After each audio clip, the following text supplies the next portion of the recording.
सुनो। हाँ। अगर भीड़ में मोबाइल और पत्नी खो जाए तो सबसे पहले तुम क्या ढूंढोगे? अरे पागल, मोबाइल ढूंढूंगा।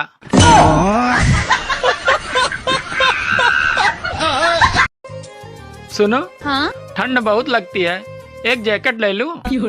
नहीं, महंगाई बहुत है, स्वेटर से ही काम चलाओ। अरे तुम्हें कैसे मालूम कि महंगाई बहुत है? अरे पहले 100 में पुलिस आती थी, अब 112 में आती है। सुनो जी। हाँ? पूर्ण विराम कैसे लगाते हैं? अरे पागल, लाइन मारने वाले को भैया बोलकर।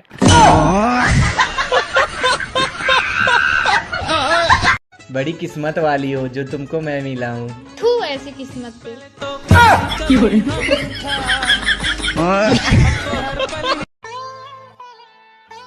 सब्जी कैसी बनी है जी?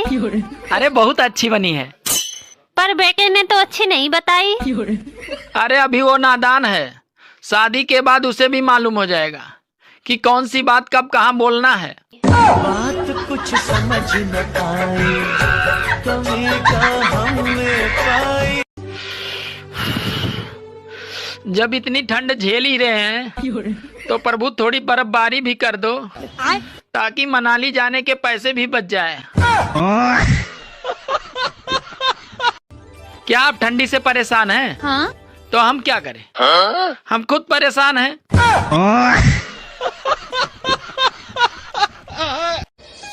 सुनो। हाँ? मैं तुम्हें कैसी लगती हूँ? बिल्कुल तीखी मिर्ची की तरह लगती हो। और दूसरे की बीबी? रसमलाई की तरह लगती है।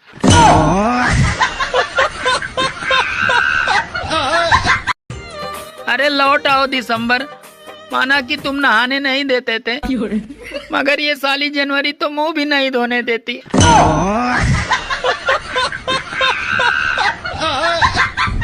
मकर संक्रांति के दिन अपनी पत्नी की फोटो पतंग पे चिपकाएं और घंटों घंटों तक पत्नी को अपनी उंगली पे नचाएं। रास्ता को इंग्लिश में क्या कहते हैं? रास्ता को इंग्लिश में क्या कहते हैं? हाँ। सड़क। सड़क तो हिंदी हो गया, इंग्लिश में क्या कहते हैं? नहीं पता। गाइस आप लोग बताइए। जो लोग कहते हैं कि हमारी ऊपर तक पहुँचे, उनसे निवेदन है कृपया ठंड कम करा दे। अगर पत्नी को खुश रखना है ना तो ये 3 बात याद रखो। कौन सी बात? ये जानने के लिए सीखो ऐप डाउनलोड करो।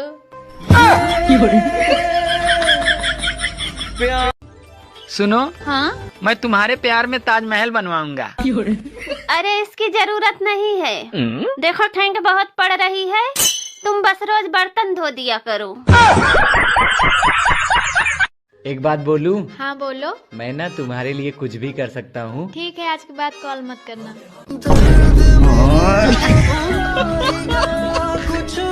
मैंने अपने धर्म पत्नी के लिए बड़ी खूबसूरत लाइन लिखी है कि नस नस में तुम हो, बस बस में नहीं हो।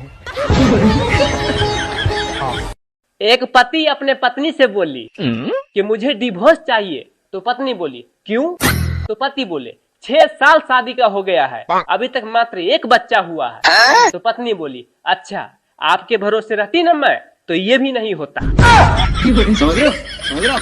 सुनो जी, मैं तुम्हें कब सुंदर लगती हूँ? सच कहूँ तुम मुझे तब सुंदर लगती हो जब तुम्हारे दोनों ओठ आपस में मिले रहते हैं। सभी पत्नियों से मेरा एक ही निवेदन है कि हे पत्नियों, अपने पति को मत कोसिए, क्योंकि उसके पास इतना ही समझ रहता तो वो शादी थोड़े करता। आप कहाँ थे ज्ञानी बाबा? मजनू। हाँ बोलो भाई। भगवान का दिया हुआ सब अरे कुछ। बंद करो यार तुम्हारा ये सन 47 का डायलॉग। पहले पूरी बात तो सुन पूरी लेना। नहीं, तुम्हारा वो दौलत शोहरत इज्जत उसके बाद का कुछ बोलो। चल ठीक है। इस पेशे को भड़वागिरी कहते हैं। गोविंद चिल्ला मत, नहीं तो ये केस यही रफा दफा कर दूंगा। ना तारीख ना सुनवाई, सीधा इंसाफ, वो भी। अरे भले ही मौत चारों तरफ हो, लेकिन ससुरी आएगी तो एक ही तरफ से ना। और जब मौत एक ही बार आएगी तो आने दो। मौत से तो वो लोग डरते हैं जिनके पास रोने वालन की फौज होती है। जेलर साहब, ये आपकी आवाज सचमुच ही आपकी बहादुरी की निशानी है या हमारे नाम की दहशत? दहशत? राणा प्रताप सिंह उस सरहद का नाम है जहां दहशत भी पहुंचकर दम तोड़ देती है। मुस्कुराते हैं। अजय सर, एक दुकान पे लिखा हुआ था कि यहाँ शादी का सभी सामान मिलता है। फिर मैंने दुकानदार से पूछा क्या दुल्हन मिलेगा? वो भाई साहब ने कुत्ते की तरह दौड़ा दौड़ा के हमें मारा। क्या मैंने कुछ गलत पूछ लिया था? बात तो सही है। कपिल सर, दुनिया में दो तरह के लोग होते हैं। एक हाय से ज्यादा कुछ बोलते ही नहीं है और दूसरा बाय कहकर भी जान नहीं छोड़ती है, जैसे कि पत्नी।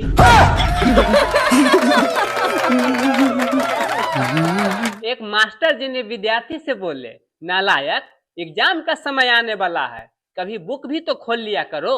तो विद्यार्थी बोला, गुरुजी बुक तो मैं हमेशा खोला करता हूँ। तो मास्टर जी ने कहा, कौन सा बुक? तो विद्यार्थी बोला, फेसबुक।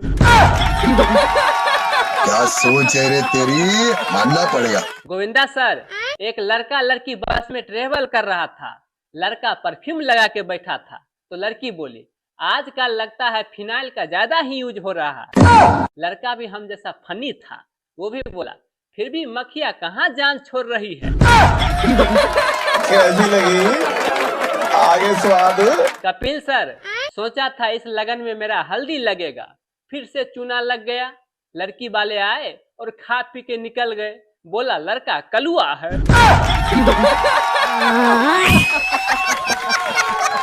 अक्षय पाजी, बिजी रहने से यह पता चला है कि आधी से ज्यादा टेंशन तो जीवन में फ्री रहने से आता है।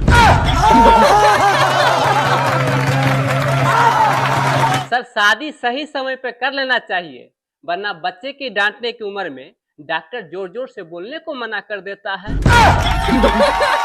बात तो सही है। कपिल सर, चाहे लव मैरिज हो या अरेंज मैरिज हो, होता है किसी न किसी के गर्लफ्रेंड से ही शादी। इसीलिए सभी लोगों को होशियार बनना चाहिए और लव मैरिज करना चाहिए ताकि अपनी गर्लफ्रेंड से शादी हो सके। क्या सोच है रे तेरी? सुनो जी, हाँ, मेरे लिए भी नया साल ले आ दो, ये साल पुराना हो गया है। अरे कल नया साल आ रहा है, ले लेना।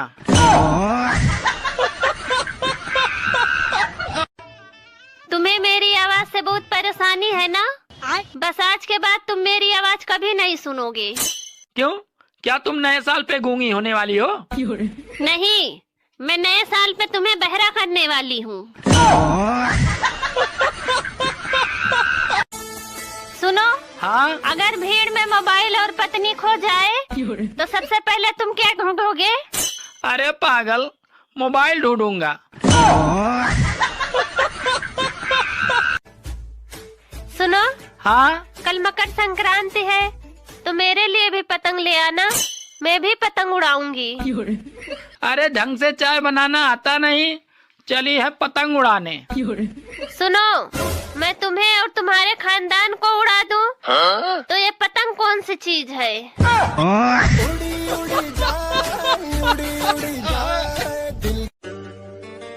तुमने कभी सोचा था कि तुम्हें मेरी जैसी सुंदर बीवी मिलेगी?